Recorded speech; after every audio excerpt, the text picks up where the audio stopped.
Bonjour, bienvenue sur ce premier cours de méthodologie organique. Dans un premier temps, sachez qu'il y a une caméra juste au-dessus de moi. Salut, ça va? Et que cette caméra vous servira à mieux voir ce que je fais sur le piano. Normalement. Pour commencer, j'aimerais dire que ce cours est réservé à tout niveau.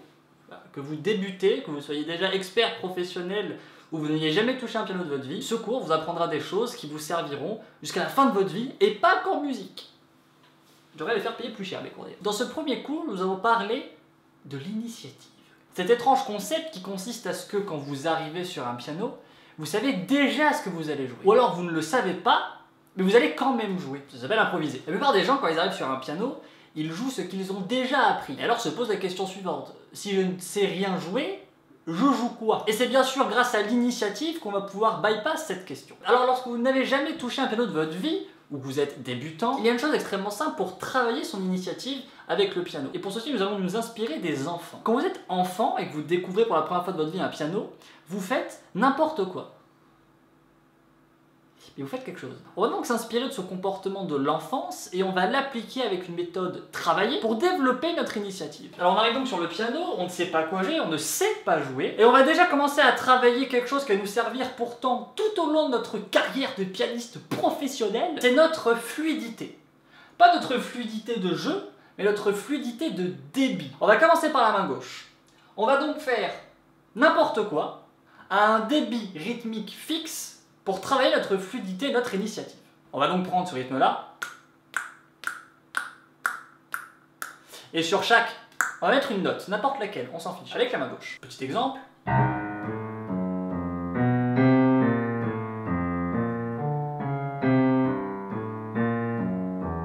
Voilà, le but c'est pas de recopier évidemment, le but c'est de faire n'importe quoi d'une manière structurel. C'est du bordel structurel qu'on fait. Ouais. Alors, outre cette sonorité un peu jazzy, un peu bebop ralenti que nous avons là, ceci va vous faire travailler trois choses. Premièrement, votre doigté. L'agilité des doigts. Deuxièmement, votre initiative. Le fait qu'après cette note-là, vous ne réfléchissez pas à vous dire qu'est-ce qui pourrait sonner. On s'en fiche. C'est pas le sujet. Il faut juste se dire qu'après cette note-là, il en faut une autre. Alors on en met une autre. Et la troisième chose, c'est votre capacité à accepter l'erreur. Ça sonne pas. C'est pas grave. C'est parce que ça ne sonne pas maintenant que ça ne sonnera jamais. Vous pouvez donc d'ores et déjà désormais travailler ceci. Le but, c'est de tenir au moins 1 minute. Alors, on va dire 30 secondes pour les débutants, 1 minute pour ceux qui touchent déjà un peu le piano. Un débit fluide, rythmique, structuré, avec la main gauche dans les graves. N'allez pas trop en bas, n'allez pas trop au mid évidemment. On va rester sur à peu près 1 octave et demi. Et on va s'entraîner à écouter ce qu'on fait, à avoir l'initiative de ne pas chercher le beau. Quand on débute, il y a d'autres priorités. Et il faut surtout adapter notre oreille à se dire « c'est moche ». C'est pas grave. C'est pas grave. Rassurez-vous, en musique, il n'y a strictement rien de moche. Quand on maîtrise la chose, n'importe quelle dissonance peut paraître incroyable. Faites-moi confiance sur ceci. Et on y reviendra plus tard, la dissonance, création de beauté universelle, c'est un sujet plus haut level. C'est parti, on s'entraîne encore une fois. Alors évidemment, pour donner un petit côté de peps, on va pas démarrer rythmiquement sur le temps, on va faire une petite... Voilà, ça c'est pour ceux qui ont un peu de niveau. Vous pouvez démarrer comme ça, c'est un peu plus de gueule.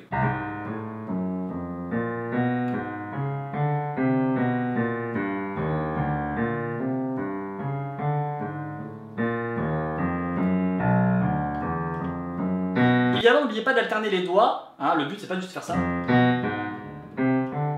on ne veut pas faire ça, on veut qu'il y ait une liaison, on veut qu'il y ait une fluidité entre chaque note. On ne lève pas le précédent doigt tant que la note d'après n'a pas été jouée. Là je lève le doigt, là je lève l'autre doigt, là je lève l'autre doigt, là je lève l'autre doigt, là je lève l'autre doigt, là je lève... Vous avez compris. Ouais, j'avoue que ça c'est pro, j'avoue que ça c'est pro. Une petite accélération comme ça, j'avoue c'est pro.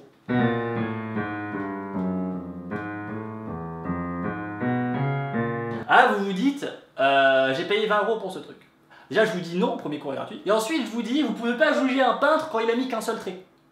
Le mec met un segment, tu te dis pas, putain, cette peinture est un segment, c'est dégueulasse. Non, tu attends, t'attends. Quand vous avez travaillé ça, ce qui nécessite déjà pour les débutants, je pense, une bonne journée, voire même plusieurs journées, voire même une semaine, un mois, un an, ça dépend de votre niveau, chacun a son rythme. Le but d'un cours de piano en vidéo, c'est justement que vous pouvez y revenir quand vous voulez. On va passer au next level gameplay, qui consiste à rajouter la main droite. Alors dans un premier temps, pour un peu débuter sur la synchronicité des mains, on va s'entraîner à ce que la main droite fasse la même chose que la main gauche, mais pas les mêmes notes. C'est-à-dire qu'on prend le processus de fluidité et de faire un peu n'importe quoi, mais on ne fait pas les mêmes notes que la main gauche. Petit exemple.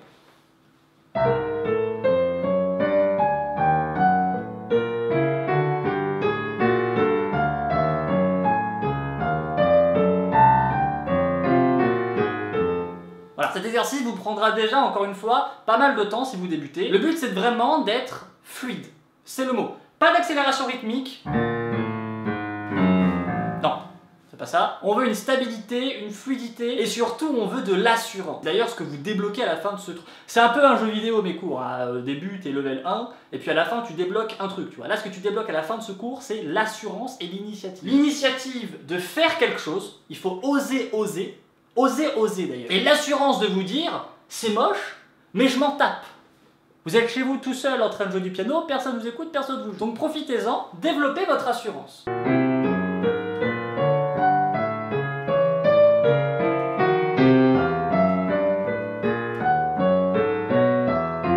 Quand vous avez fini ceci et que vous pensez que vous maîtrisez l'art de faire quelque chose de pas terrible, la main droite va désormais pas jouer des notes fluides, mais quelque chose qui n'a rien à voir avec la main gauche. On va donc travailler la désynchronicité entre les deux mains. Là, je vous ai fait travailler la synchronicité, les deux mains font la même chose, pas les mêmes notes certes, mais la même chose. Le même mouvement, le même rythme, la mémoire musculaire comprend que c'est à peu près la même chose. Là, on va travailler l'inverse, on va désynchroniser les mains. La main droite va donc faire des accords. Elle va dire, oh, je sais pas ce que c'est un accord, Pierre, comprends-moi ce que c'est un accord. Alors un accord, c'est minimum 3 notes, pas plus de 4 notes. Alors un accord ça peut être plus de 4 notes évidemment, mais ne faites pas plus de 4 notes, parce que 3 notes déjà c'est compliqué à faire sonner ça sur une basse comme ça, donc 4 notes c'est déjà chaud. Donc on va partir du principe qu'un accord ici c'est 3 notes, pour ceux qui me disent qu'un accord c'est 2 notes, non, 2 notes c'est une intervalle, c'est pas la même chose. La main droite va donc faire des accords, encore une fois on s'en tape que ça sonne pas, c'est limite en fait ce qu'on cherche, le but c'est de faire des accords qui sont instinctifs, rappelez-vous, vous êtes dans la peau d'un gamin à ce moment-là, vous êtes un gamin qui découvrait le piano, donc le gamin quand il découvre le piano il fait ça. Il fait pas, alors là il y a un La, Do dièse, Mi, vous ne faites pas ça, on ne veut pas ce résultat. On veut un résultat authentique d'initiative assurée. La main droite va donc faire des accords de temps en temps sur un rythme déstructuré par rapport à la fluidité de la main gauche. Attention là ça va être compliqué à mettre en place quand vous débutez.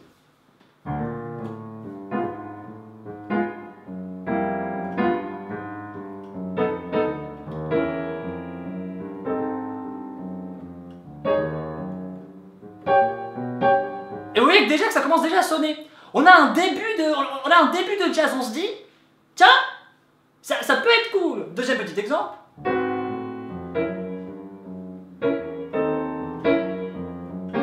Alors évidemment, quelque chose qu'il faut savoir, ici je joue des accords de deux manières différentes. En piqué et en liaison. On va dire en lié, parce que comme ça rime, c'est marrant. L'accord piqué consiste à... Tiens, tu dis, merde, je me suis trompé, j'ai pas fait exprès. Tu vois, c'est un peu cette intention, c'est cette intention de... Là, ça pique, ça pique un peu. Alors que l'accord lié, lui, on va rester dessus. Non merde, ça sonne, c'est mieux que ça. Ça c'est bien, ça sonne pas. On va donc rester dessus. Donc entraînez-vous avec la main droite seule, à la limite, à faire des accords liés et les accords piqués.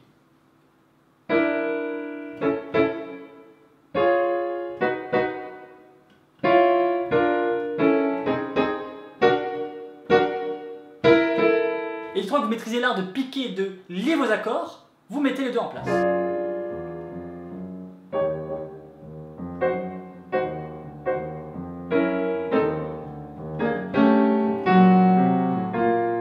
Maintenant au début vous allez être un peu timide, vous allez vous dire, tiens, je sais pas si je fais exactement la même chose que lui, alors savez-vous ce que je fais c'est n'importe quoi, vous pouvez pas faire pire. Le principe c'est vraiment que vous arrivez au stade d'arrêter de penser que ce que vous faites c'est pas bon.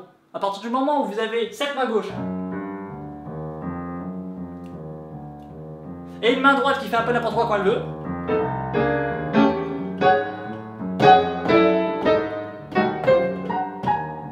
Pas importe. Allez, des coups de poignet si vous voulez,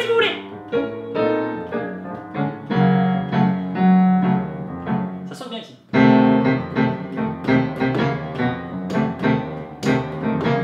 Une fois que vous avez réussi cet entraînement, on va donc arriver à l'ultime entraînement, celui de combiner la main droite en raccord à la main gauche et en désaccord à la main gauche. Donc je vous rappelle en raccord.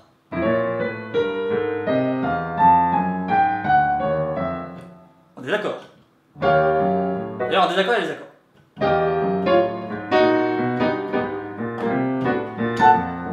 On va donc utiliser ces deux mécaniques de main droite, désaccord, raccord à la main gauche, à des moments random, quand vous voulez, dépendant de ce que vous avez mangé à midi.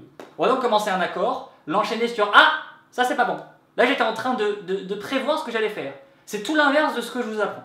Donc, si vous êtes déjà en train de vous dire « Ah, je vais faire ça ensuite », non, tu te dis pas ça. Tu poses tes mains, tu fais des trucs, mais t'arrêtes de te dire des trucs. Penser, ça a jamais marché, donc à un moment, faut arrêter.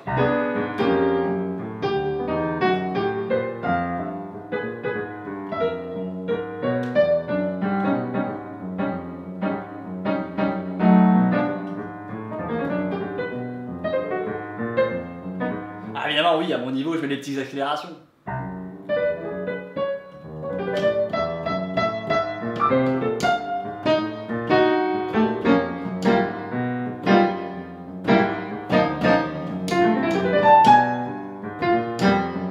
Vous avez compris, on travaille ici la liberté de la main droite, on fait des petites montées. On s'en tape.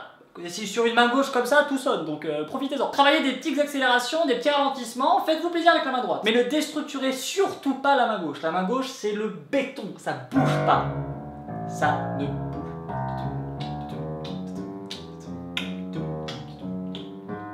Quand vous maîtrisez tout ceci, vous avez maîtrisé du coup 3 choses. Vous avez passé votre premier level d'initiative, vous avez gagné en assurance, et vous savez maintenant synchroniser et désynchroniser vos mains. Bien sûr, le tout sur un son bordélique de jazz lunaire, mais c'est déjà pas mal. Parce que là, cette notion de j'arrive sur un piano, je fais quelque chose, bah je vous garantis qu'il y a des pianistes qui ont 35 ans d'expérience, conservatoire, tous les diplômes du monde, ils peuvent pas faire ça. Parce que ça demande de faire tout l'inverse de ce dans quoi ils ont été conditionnés en fait. Ils n'ont pas la possibilité, la capacité à se dire j'arrête de jouer des trucs, je fais, c'est tout. Point. Je fais point, je fais point, oui, je fais point. De sortir de ces morceaux qu'on connaît, de ces règles harmoniques, j'ai fait un ré mineur, du coup je vais enchaîner sur un si bémol parce que ça sonne. On sort de ça, et on devient un enfant. Le premier cours touche du coup à sa fin. Évidemment, il n'y a aucune musique sur laquelle on peut travailler cette chose, donc il n'y a donc pas de deuxième vidéo liée à cette technique. En revanche, il y aura une troisième vidéo qui est donc l'exemple de ce que ça donne. Le but est de tenir le plus longtemps comme ça. Voilà, plus vous tenez longtemps, plus votre assurance est élevée, plus votre initiative est élevée. À vous de vous entraîner. N'oubliez pas, vous avez toute votre vie et tout votre temps pour acquérir ce niveau. Ne soyez pas dépressif parce que en 2 jours, vous n'avez toujours pas réussi à synchroniser les mains ou synchroniser, peu importe. Vous allez à votre rythme, et si vous réussissez à tenir une seule minute, juste une minute, en faisant ceci, alors vous avez acquis le cours numéro 1. Vous pouvez évidemment regarder le résultat final de ce que cette technique donne, en cliquant juste ici. Je ne vous montre pas où c'est, parce que je ne sais pas non plus où c'est en fait. Moi je vous dis à la prochaine, on se retrouve pour le deuxième cours entre riches. Bye bye.